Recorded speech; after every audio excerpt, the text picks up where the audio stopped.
某人姓黃，係沙漠黃，你開張支票俾佢，就寫咗呢一個黃。你估銀行肯唔肯過數呢？肯定唔得。嗱，有某人呢姓名就係呢一個，你開張支票俾佢，就寫咗呢一個或者呢一個，後果會點呢？都唔使多講啦。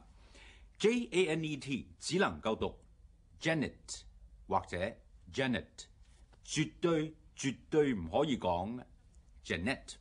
如果你真係唔中意 Janet 呢個音嘅，你大可以用呢個字，個讀法咧就係 Janet 或者 Janet， 亦都可以用呢一個噃，個讀法咧就係 Janet 或者 Janet。Janet Janet， 我認為一個好好嘅名，又唔啱得咁巧啊！我識得叫做 Janet 嘅女仔咧，個個都秀外為中嘅，我就係唔明白點解佢哋肯俾人讀錯個名，甚至肯跟埋人錯添，真可惜。